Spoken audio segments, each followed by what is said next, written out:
Hello everyone, it is 6 o'clock on the dot, July 8th, and I am slowly beginning to return and coming out of a really powerful and transformative weekend in which I sat with plant medicine.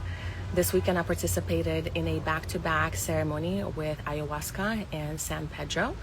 And my intention was to do some clearing work, to gain more clarity of direction, to get more creativity, to understand why I attracted this really interesting and intense and toxic relationship dynamic, which took a lot of me. It really ate at my soul, it ate at my creativity, it took a lot of my time and energy and focus away from me, not just my career, but from me.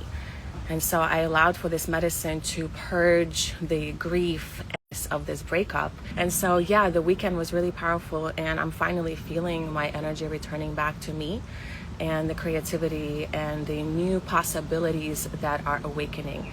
And I'm realizing, as much as I love Tantra and pleasure and sensuality and the work that I've devoted myself to for the last 6 years, there is more work to be done. And unfortunately, it's not enough to feel all the good things.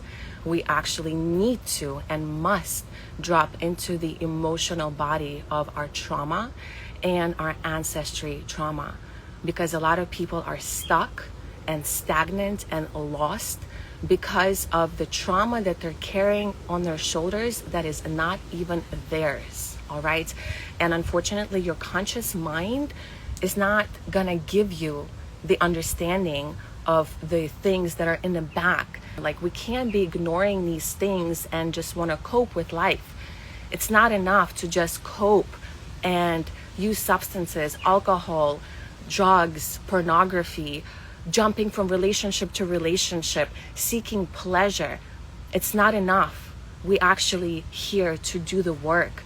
And some of us understand the spiritual and the esoteric aspects of this life. And for me specifically, I've been sitting with medicine since 2015, and it's been doing profound shifts on me, on the lineage in my life. I've done a lot of inner child work in the past few years. And this specific medicine, I sat deeply with my father wound. I acknowledged the father lineage, the grandparents, the grandfather lineage.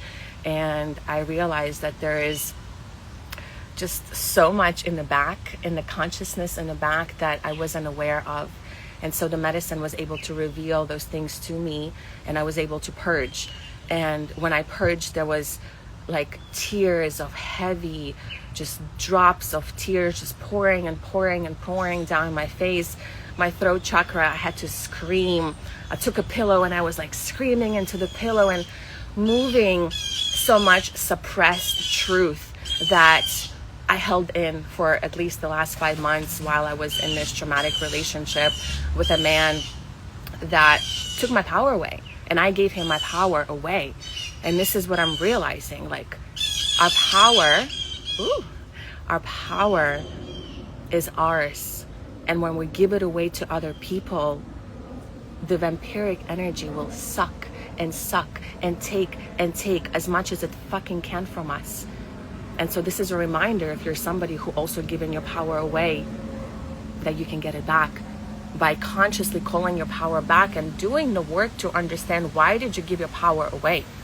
And this is what this ayahuasca ceremony showed me. It showed me why I gave my power away. And for anybody who's worked with medicine, you understand that this is not an easy path. When on the second night, so we did back-to-back ceremonies. We did ayahuasca at nighttime, and then we did San Pedro in the morning. So the second night, when I drank the medicine, by the way, the first night I took 3 cups. Second night I took 1 cup, and it was enough for the whole freaking night. And she shows you things in a way that you may not experience or understand it. But then when you begin the integration work, which is really important, you have to have the integration work, all the answers start to come together. And so I'm really grateful that I had this opportunity to sit in this really private and intimate ceremony where we had a lot of one-on-one support. And I've sat in medicine ceremonies since 2015, where groups were anywhere from 30 to 60 people, and it was very hard because there wasn't one-on-one connection with a facilitator. The shaman usually is like, he's tending to the people who have like really intense, aggressive expressions. But for somebody like myself, like when I'm going internally and I'm having a really fucking hard time, the facilitator this time, like she came to me, she worked with me, she offered me mapacho, like she was there holding space with me while I was having my process. And that was a game changer for me. From now on, I will never sit in a massive ceremony ever again. And in fact, I'm actually very much inspired to be supporting and co-creating with other facilitators of this work to hold space in more intimate settings. Because the less people you have, the more connection and one-on-one guidance that will be available to you. And so I'm feeling really good. I hope you guys can feel me, you can see me. I'm here in this beautiful garden, and I'm excited for the future. I'm not forgetting the past, but I'm excited for the future. And the biggest takeaway from this ayahuasca weekend for me was clarity around my power and my truth, and how much of my truth I have been suppressing for the sake of belonging and people pleasing and making sure that everybody's comfortable around me. Meanwhile, I'm not fucking comfortable with some of the shit that was going on around me. But because I wanted to belong and fit in and be the good girl, I held a lot of truth in. And so during this weekend, my throat opened up and there was a lot of screaming and crying and purging, and I really feel like demonic shit has exited my ecosystem, and I am finally like feeling like myself again. And if you guys been following me for a while, like you can see I haven't posted much, I haven't been on live much, and that's because there's been a vampire living with me who's been sucking my life force out of me.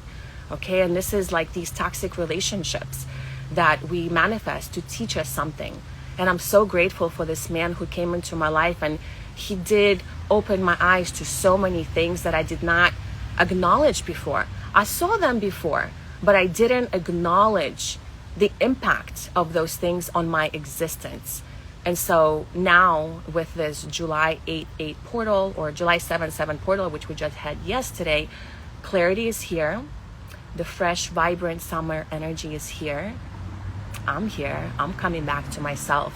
But I am just deepening and deepening into my study, into my healing, into my own personal transformation. And I'm understanding more and more as to what people need. All right. And as much as I love Tantra and body work, I'm also understanding that people need medicine. Like medicine that works with your subconscious and helps you understand things on multi-dimensional perspectives. Okay. You are not just flesh and bones, skin and bones running around. You are a spirit. You have a soul, and your soul comes from your ancestors. You know, we talk about reincarnation. Like there's a lot of spiritual jargon which I no longer resonate with, you guys. I had this like fucking massive revelation, and more truth to come. But in this message, I call my power back. If you feel like you've lost, if you feel like you've given your power away, sit with yourself and call your power back to yourself.